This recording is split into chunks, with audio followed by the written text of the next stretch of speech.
Hello students, कैसे हैं आप सभी लोग। हिस्ट्री का हम लोग लेक्चर चला रहे थे तो उसी पे आगे कंटिन्यू करेंगे। अब हम लोग बिना किसी टेंशन के अब हिस्ट्री के लेक्चर पे हम लोग वापस हैं। आइए हिस्ट्री के लेक्चर का अपना अगला वीडियो स्टार्ट करते हैं। ठीक है, मैंने आपसे बोला था कि आप इंडस वैली सिविलाइजेशन से पढ़िए तो भी आपको कोई दिक्कत नहीं है।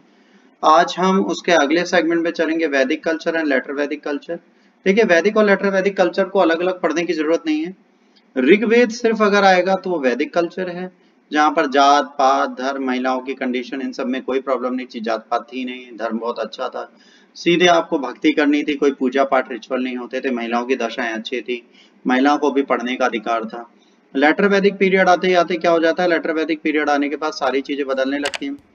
वुमेन कंडीशन बिगड़ने लगेगी, चीजें ड्रॉबैक में जाने लगेंगी, तो ये सारी चीजें यहाँ से स्टार्ट हो जाएंगी, तो इसे आपको ऐड करना पड़ेगा। तो वैदिक एज एक बहुत इंपॉर्टेंट सेगमेंट है, इसकी हम बात करते हैं तो ये ऋग्वेद से स्टार्ट होता है, फिर साम, फिर यजुर, फिर अथर्ववेद, चार वेद आते हैं। इसके बाद अगर आप चलेंगे तो एक सीक्वेंस में ये चीजें चली हैं। भाई पहले आया Indus valley civilization. Indus valley civilization जब गया बेटा तो ये क्या ले गया, शहरीकरण भी ले गया। शहर वाली सभ्यता थी, मतलब अर्बन एरियाज थे, और जैसे वैदिक कल्चर आता है हम किस पे आगे, रूरल एरियाज पे बैक हो गए। तो मैंने आपसे कहा ग्रेजुअल डेवलपमेंट होता है और ग्रेजुअली चीजें डिक्लाइन होती हैं। तो प्रोबेबली ये जो लोग थे इनको कोई भी आइडिया नहीं था आईबीसी के लोगों का, या आईबीसी के लोगों से अगर था भी तो भी इनकी टेक्नोलॉजी इनके पास नहीं थी, या रोड और घर बनाने वाले लोग नहीं थे, तो दोबारा रीसेटल हुए विलेज सिविलाइजेशन। तो ये कहाँ से आए, कई लोग कई चीजें बोलते हैं कि कोई कहता है सेंट्रल एशिया से, कोई कहता है कहीं से आए। भाई सेंट्रल एशिया से आए माना जाता है, तो यहाँ से होते हुए ऐसे होते हुए ऐसे होते हुए ऐसे होते हुए इंडिया गए। तो कई जगह गए आर्यंस के लिए। हिटलर भी बोलता है कि भाई हम भी आर्यंस हैं, आर्यन सुपीरियर रेस है। तो कई लोग आर्यन को बहुत सुपीरियर रेस मानते हैं। आर्यंस ड्रिवन बाय चैरियट थे, मतलब घोड़ा चलता था, तो ये सुपीरियर और फास्ट उस टाइम पे थे। तो इनकी बात होती है। अब अगर बात करेंगे तो ऋग्वेद की पहले हम बात करते हैं। तो ऋग्वेद जो है, ऋग्वेद ओल्डेस्ट वेद है हमारे यहाँ का, और इसके मंडल्स हैं, और उसके कुछ मंडल्स हैं, आपको ये भी यही बताए दे रहे हैं। देखिए, जब अब ऋग्वेद की बात करते हैं तो ऋग्वेद में बेटा 1 से लेकर 10 चैप्टर्स हैं, जिनको हम मंडल भी बोलते हैं। इन मंडल में पहला, 8वां, 9वां एंड 10वां जो है न्यू चैप्टर्स हैं, नवीन मंडल हैं, और 2 से 7 आपके ओल्ड चैप्टर्स हैं। इसमें बेटा टोटल 1028 सूक्त हैं, जिसमें 11 बालखेले सूक्त हैं और बाकी 1017 आपके रियल सूक्त हैं। इतनी चीजें इसमें हैं। तो ये नवीन और प्राचीन मंडल आपको देखने। अब यहाँ पर मंडलों में लिखा है किसने किसको लिखा। तो पहला मंडल कई ऋषियों ने लिखा है, दूसरा मंडल ग्रह समुदाय ने लिखा है, तीसरा विश्वामित्र ने, इसी में आपका गायत्री मंत्र पाया जाता है जो विश्वामित्र ने लिखा है, चौथा वामदेव, पांचवा मंडल ऐत्रेय, और उसके बाद छठा मंडल भरद्वाज, सातवां मंडल वशिष्ठ। इसमें 10 राजा युद्ध पाया जाता है, बैटल ऑफ 10 किंग्स। इसके बाद 8वां कण्व एंड अंगीरा, 9वां सोम देवता को समर्पित है, 10वां जो है इसे पुरुषोक्त भी बोला जाता है, इसको इसको पुरुषोक्त भी बोलते हैं। यहीं से हमें जाति प्रथा के बारे में पहली बार पता चलता है कि जन्म से जाति होनी चाहिए। आइए आइए अब समझते हैं कि ऋग्वेद है क्या। ऋग्वेद का मतलब होता है ऊंची कास्ट में पैदा हुआ बंदा, और वेद का मीन्स होता है मंत्र श्लोक से खुद की अंतरात्मा को जानना। अगर आप अंतरात्मा को जानना चाहते हैं तो सिर्फ गायत्री मंत्र कर लीजिए, वो भी काफी है। इनका लोकेशन में बहुत कंफ्यूजन है, बट सेंट्रल एशिया इनका चीजें माना जाता है। जब इंडिया में आए तो Afghanistan, modern Pakistan, Punjab, western UP की साइड बसे। इसको सप्त सैंधव रीजन बोलते थे। इंडस और उसकी 5 ट्रिब्यूटरीज वितास, तास्कनी, विपाशा, पुरुषनी, सुत्रती और सरस्वती। पाली वैदिक लोगों को यमुना, सरस्वती, नदी रत्ना बोला जाता है, इसकी बहुत जानकारी थी। और रिवर गंगा का भी यूज हुआ है। ओशियन भी मेंशन किया गया। समुद्र वर्ल्ड जो है कलेक्शन ऑफ वाटर था, रियल माउंटेन समुद्र इन्होंने कभी नहीं देखा था। पहाड़ जो थे वो बर्फ से जुड़ ढके हुए थे, इसीलिए इसे हिमवत बोलते हैं। मरुस्थल भी देखे थे, इसे धवा बोलते हैं। तो ये सप्त सैंधव रीजन में रहते होंगे, जरूरी हो गया। ये क्या क्या कंटेस्ट करते हैं, 4 वेदास, ब्राह्मण, अरण्यक, उपनिषद। वैदिक लिटरेचर को नित्य बोला जाता है, मतलब इसे भगवान ने लिखा होगा, इसीलिए इसे श्रुति साहित्य बोला जा सकता है, मतलब इसे लिखा नहीं जा सकता। 4 वेदों की बात करेंगे तो बेटा ऋग्वेद, यजुर्वेद, अथर्ववेद, सामवेद आता है।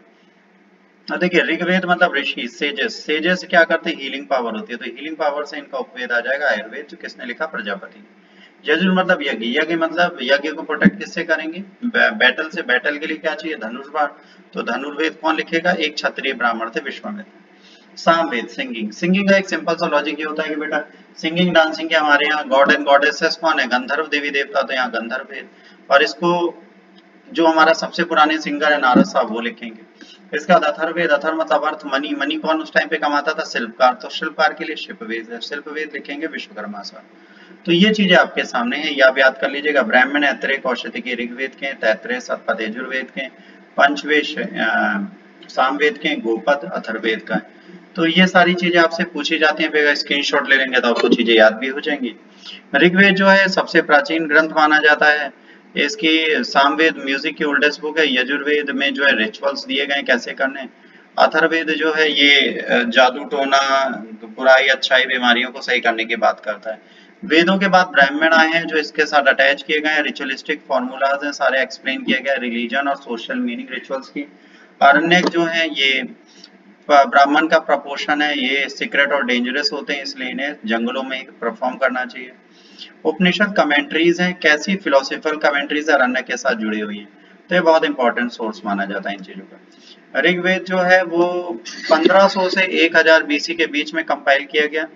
इसको माना जाता है कि 1500 से 1000 बीसी के बीच में कंपाइल किए गए होंगे, और बाकी जो है वो 1000 से 600, तो इसे लेटर वैदिक पीरियड बोलते हैं और इसको वैदिक पीरियड बोलते हैं।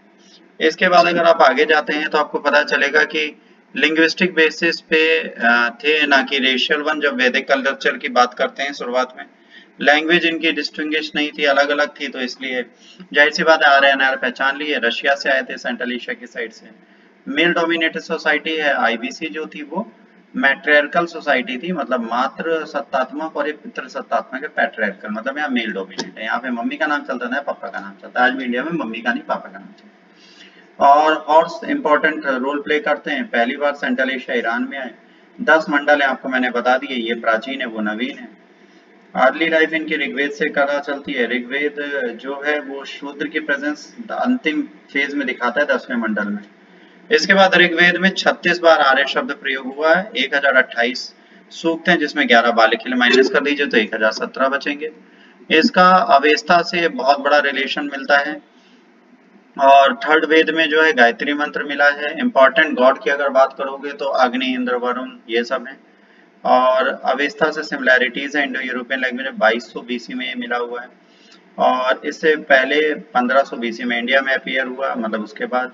और उसके बाद अफगानिस्तान, पंजाब और वेस्टर्न यूपी में ये पाया जाता है। यमुना के उधर ये नहीं गए थे, ये पक्का है। अफगानिस्तान की रिवर कुभा जो है वो दिखाई गई है ऋग्वेद में, और ये भी एक इम्पोर्टेंट चीज है। सरस्वती को नदी तारा या नदी रत्ना बोला जाता है, सबसे फर्टाइल। सरस्वती गग्गर हाकड़ा को बोला जाता है, जो आज की डेट में ऋग्वेदिक डिस्क्रिप्शन में मिलती है। पर अवेस्तन रिवर, हगरावती या हेलमेट रिवर साउथ अफगानिस्तान, इसका भी जिक्र वहां पर मिलता है। आपको मैंने इन सारी चीजों का नाम बता दिया, कौन से मंडल में क्या है, इसको आप दोबारा स्क्रीनशॉट ले लीजिएगा। कौन सी नदी का क्या नवीन नाम है, इसको भी पढ़ाने या समझाने की जरूरत नहीं है, रट्टाफिकेशन है। तो ये रूट मेमोराइजेशन की बात है, तो आरएम को आप खुद ही देखेंगे स्क्रीनशॉट लेके, मुझे कोई इश्यू नहीं है। इसके बाद आर्यन का कॉन्फ्लिक्ट हुआ 10 या 10 युग से, जो यहाँ अनार्य रहते थे। ऋग्वेद में चीफ देवदास दोदास भरत क्लेन के थे, उनसे हुआ है। और दस्युस जो है वो इनहेबिटेंट्स थे। आर्यंस की विक्ट्री होती थी क्योंकि घोड़े पे चलते थे। 5 ट्राइब थी, पंचजना बोला जाता है। आर्यन एक दूसरे से ही लड़ते रहते थे। एक 10 राजा बैटल हुई थी जिसमें वशिष्ठ और विश्वामित्र आपस में लड़ गए थे। वशिष्ठ सुदास भरत क्लेन के शासक के साथ होते हैं, और विश्वामित्र 10 लोगों का 5 आर्य और 5 अनार्य की कॉन्फिडेटरी बनाते हैं और इनको हरा देते हैं। इसके बाद भरत क्लेन, जब इनको भरत क्लेन जो होते हैं वो डिफाइन करते हैं पुरुष के नाम से, तो भरत बाद में पुरुष के साथ एक न्यू रूलिंग ट्राइब बना लेते हैं। बैटल ऑफ 10 किंग की अगर बात करोगे तो सुदास इसमें जीत जाते हैं। ये परुष्णी रिवर के किनारे फाइट की जाती है, ये ध्यान रखिएगा, ठीक है। और ये विश्वामित्र और वशिष्ठ के बीच में होती है। ये इमेज उसी की दी गई है, ये भी एक पिक्चर बनाई गई थी उससे रिलेटेड है। ऋग्वेद क्या बताता है भाई, जाहिर सी बात है काउ, गाय इस टाइम पे सबसे इंपॉर्टेंट है। गोविष्टी वर्ड मिलेगा, गोविष्टी, गोविष्टी मतलब होता है in the search of cow, ठीक है। तो गाय की खोज में ये लोग जाते थे, उसी के चक्कर में ट्राइब में लड़ाई होती थी। ट्राइब है तो राजा भी बहुत छोटी हस्ती है अभी। तो देखिए, रिच पीपल को गोमत बोलते हैं, गोधुम बोलते हैं, फूड ग्रेन को, वॉर को गविष्टी बोलते हैं जो आपको ऊपर लिख के दिया, डॉटर को दुहित्री बोलते हैं, गेस्ट को गोहाना बोलते हैं, टाइम को गोधूली बोलते हैं, जब शाम को गाय लौटती है तो उसके पैरों से निकलने वाली धूल से संध्या काल। तो इस तरह गाय बहुत इंपॉर्टेंट है, काऊ को सब देवताओं का अंश माना जाता है, बहुत पवित्र माना जाता था, तो गाय बहुत पवित्र हमारे यहाँ मानी गई। तीली वाला पहिया यहाँ पे स्टार्ट हो गया, हल आ गए, हल जोतने का काम कर रहे थे। तो जाहिर सी बात है काउ मीन एक्सचेंज गेविस्टी सर्च ऑफ द काउ के चक्कर में युद्ध होते थे। वेल्दी पर्सन गोमर, डॉटर दुहित्री, गोहाना, गोत्रा पीछे भी लिखा है। काउ को अगन्या माना गया, एग्जाम में कई बार पूछा गया है, ध्यान रखिएगा। आयस शब्द यूज हुआ है पर कॉपर और ब्रॉन्ज के लिए, एविडेंस अभी वैदिक पेज में आयरन का नहीं मिला। इसके बाद ट्राइबल चीफ जो था उसको राजा बोला जाता था, राजा है ना, अल्टरनेट पावर नहीं था, इसे खुद हम लोगों ने चुना था। ये समिति चूज करती थी, समा समिति, विधाता, जना, चार इंपॉर्टेंट थे। महिलाओं को सभा और विधाता में जाने की जरूरत थी, मोस्ट इंपॉर्टेंट सभा और समिति हुआ करती थी। जब पुरोहित राजा की मदद करता था, वशिष्ठ और विश्वामित्र इंपॉर्टेंट पुरोहित हैं। गायत्री मंत्र केसय मंडलन में जो विश्वामित्र ने लिखा। नेक्स्ट इंपॉर्टेंट सेनानी होता था, युद्ध में काम करता था, कोई ऑफिसर टैक्स कलेक्ट करने के लिए नहीं था। ब्रजपति था जिसकी अथॉरिटी होती थी ग्राउंड और पास्चर लैंड पे। कुलापा घर का हेड होता था, ग्रामीणी गांव का हेड होता था। इसके साथ स्मॉल ट्राइबल यूनिट थी, तो ग्रामीणी धीरे धीरे हेड ऑफ द विलेज बन जाते हैं। रेगुलर स्टैंडिंग आर्मी थी नहीं, जब जरूरत पड़ती थी तब करते थे। ड्यूरिंग वॉर ये लोगों को कलेक्ट करते थे और लड़ते थे। आर्यन ट्राइबल सिस्टम था, मिलिट्री एलिमेंट था, सब लड़ने वाले थे। एडमिनिस्ट्रेशन नहीं था क्योंकि घूमते थे। फैमिली किंगशिप सोशल स्ट्रक्चर था, क्लीन इंपॉर्टेंट था। प्राइमरी लॉयलिटी ट्राइब जन के लिए होती थी, इसलिए जन शब्द बहुत इंपॉर्टेंट है। विश ट्राइब का वर्ड जो है वो 170 बार आया है। कुल जो है वो फैमिली के बारे में बात होती है। ग्रह जो है वो बहुत इंपॉर्टेंट है। इसके बाद जॉइंट फैमिली चलती थी, पैट्रियार्कल सोसाइटी थी, महिलाएं पार्ट लेती थी, कई सारी महिलाएं हैं और ये सैक्रिफाइस अपने हस्बैंड के साथ देती थी। लोकमुद्रा, पाला, घोषा, साची, पोलोमी, विदुषी स्त्रियां जो शादी नहीं करती थी। पॉलीएंड्री मिलती है, मतलब एक महिला कई पुरुषों के साथ विवाह कर सकती थी, जिसमें मारुत जो है रोसदी के साथ, मतलब दोनों भाई रोसदी के साथ थे। अश्वनी ब्रदर्स सूर्य की बेटी सूर्या के साथ रहते थे। इसके साथ आपने द्रौपदी का भी जिक्र सुना होगा। इसके बाद प्रैक्टिस ऑफ लेविरेट और विडो रीमैरिज भी था, जिसे नियोग प्रथा बोला जाता था, ये भी उस टाइम पर चल रही थी। मैरिज एज जो थी 16 से 17 साल थी, तो फीमेल की कंडीशन सच में बहुत अच्छी थी। वन टर्म जो है वो यूज किया गया था इनिशियली, बट इनिशियली ये यूज हुआ है कलर के लिए। बाद में वर्ण सिस्टम दास और दस्युस के लिए यूज हुआ है। तीन ही क्लास थी, वॉरियर, प्रीस्ट और लोग, ठीक है, एक दूसरे के साथ लड़ते थे। बट जैसे ही 10वां मंडल आया पुरुषोक्त, वहीं से इसमें जाति व्यवस्था प्रारंभ हो गई। ऑक्यूपेशन की जगह ये जन्म से कर दिया गया। इसके बाद वैदिक गॉड की बात करेंगे तो अंतरिक्ष के, पृथ्वी के और आकाश के देवताओं की बात की जाती है। तो पृथ्वी में पृथ्वी, अग्नि, सोम, बृहस्पति आती हैं, नदियां आती हैं। अंतरिक्ष में इंद्र, अनप, रुद्र, वायु और पुरुजन्य आते हैं। और आकाश में दायुस, वरुणा, मित्र, सूर्य, पूषण और विष्णु आते हैं। यहाँ पर इंद्र को हम पुरंदर भी बोलते हैं, broker of fort, most important God है इस टाइम पर। इसके बाद अग्नि, इसके बाद वरुण, ये इंपॉर्टेंट है। अग्नि को पर्सोनिफिकेशन बोला जाता है, मैसेंजर ऑफ गॉड। यही सारे जो भी चीजें होती थी, जो भी पूजा पाठ की ऑफरिंग है, इनमें डाली जाती है, आज भी वही भगवान के पास पहुंचाते हैं। ऋग्वेद में बहुत इंपॉर्टेंट है, यजन होता था, ओपन परफॉर्मेंस होती थी। सोम बहुत इंपॉर्टेंट गॉड है, ये सोम रस बनाते हैं, तो इसके लिए पूरा सोम मंडल हमने 9th दिया है। फीमेल डिविनिटीज में अदिति, यूषा बहुत इंपॉर्टेंट है। इंद्र बहुत इंपॉर्टेंट गॉड है, ब्रेकर ऑफ फोर्ट बोला जाता है, मैंने आपको पहले बता दिया। 250 एम्स इन्हीं के बारे में दी गई हैं सबसे ज्यादा। रेन गॉड इसके बाद बहुत इंपॉर्टेंट है, क्योंकि ये रेन के गॉड थे। अग्नि बहुत इंपॉर्टेंट है। वरुण तीसरे इंपॉर्टेंट गॉड है, पर्सोनिफिकेशन ऑफ वाटर है। वरुण नेचुरल ऑर्डर रथा को भी मेंटेन करते हैं, ये भी आपको ध्यान रखना है। सोम बहुत इंपॉर्टेंट है, पूरा दिया गया है। मारुत जो है वो तूफान लाते हैं। अदिति, उषा है फीमेल पर बहुत प्रोमिनेंट नहीं है। वैदिक टाइम में प्रेयर्स बहुत इंपॉर्टेंट रोल प्ले करती हैं, रिचुअल्स अभी पॉपुलर नहीं हुए। इसके बाद अगर आप वर्ड की बात करेंगे तो देखिए पूरा टेबल बना है। इंद्र कितनी बार आया, अग्नि कितनी बार आया, इसमें पूछा गया गंगा का जिक्र कितनी बार आया, या यमुना का, तो गंगा का 1 बार, यमुना का 3, ये पूछा गया आज तक। इसके बाद गॉड्स के बारे में पूछा गया, किसको क्या बोला गया, इनको पुरंदर बोला गया, इनको फायर गॉड, इनको क्या सूर्य, ये सारी चीजें आपसे पूछी गई हैं। तो इसे एक बार आप स्क्रीनशॉट ले लेंगे तो वैदिक एज में होने वाले सारे देवी देवताओं के बारे में पता चल जाएगा। 8 तरीके के विवाह होते थे। ब्रह्म विवाह देखिए शुरुआत के जो 4 हैं ये लीगल है और नीचे के जो 4 हैं ये इलीगल है। तो इनसे जो बच्चे पैदा होंगे वो हो जाएंगे चांडाल। इन्हीं को बाद में हमने बोल दिया छूत। ठीक, जो शूद्रास हैं, शूद्रास कभी अनटचेबल्स में नहीं आते थे, ध्यान रखिए। ऊपर वाले सोशली एक्सेप्टेड मैरिज है, नीचे वाली सोशली नॉन एक्सेप्टेड है। और मजेदार बात है लॉर्ड कृष्णा ने भी गंधर्व विवाह किया था, तो अगर वो एक्सेप्टेड थे तो love marriage was not denied at least. But ये है कि बड़े राजा महाराजा कर सकते थे, उनको कोई प्रॉब्लम नहीं थी। जैसे अनुलोम प्रतिलोम का विवाह जो है, अनुलोम प्रतिलोम 2 और विवाह होते हैं। अनुलोम में क्या होता है, लड़का हायर कास्ट का मतलब ब्राह्मण और जो गर्ल होगी वो क्षत्रिय। पर इसमें क्या होगा, लड़की सॉरी यहाँ लड़का, हाँ यहाँ लड़की जो होगी, गर्ल जो होगी वो ब्राह्मण हो जाएगी और लड़का जो होगा क्षत्रिय। तो अनुलोम प्रतिलोम दोनों तरीके के विवाह होते थे। जब लड़की हायर कास्ट से लोअर कास्ट में जाती है तो उसे प्रतिलोम बोलते हैं। तो ये चीज एक थी यहाँ पे। इसका लेटर वैदिक गॉड की बात करें, लेटर वैदिक एज में बहुत सारी चीजें बदल गई। जैसे आपको पहले भी बताया गया 1000 से 600 BC तक बाकी वेद लिखे गए। यहाँ पर हिस्ट्री पूरी बदल चुकी है और पेंटेड ग्रेवेयर आ चुके हैं, आयरन आ चुका है, श्यामयस इसे बोला जाने लगा। कुरु पंचाल की कैपिटल हस्तिनापुर बन गई है।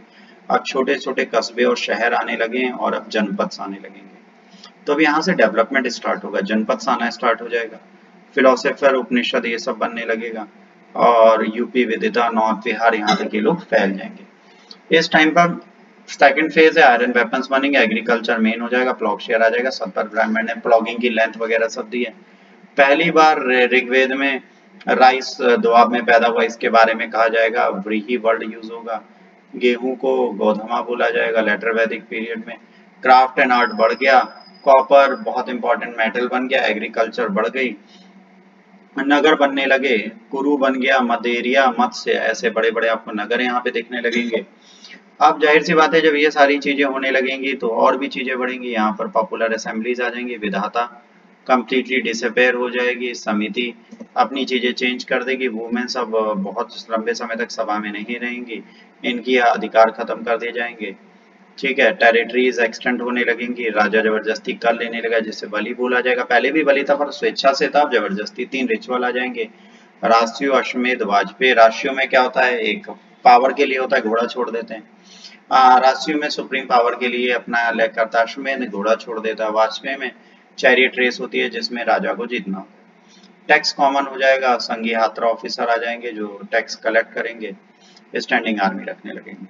सोशल डिवीजन में ब्राह्मण, क्षत्रिय, वैश्य, शूद्र आ जाएंगे, ब्राह्मणों की पावर बढ़ जाएगी। 15 प्रीस्टली क्लास यहाँ पर आपको दिखेंगी जिनके बारे में लगातार बात की गई है।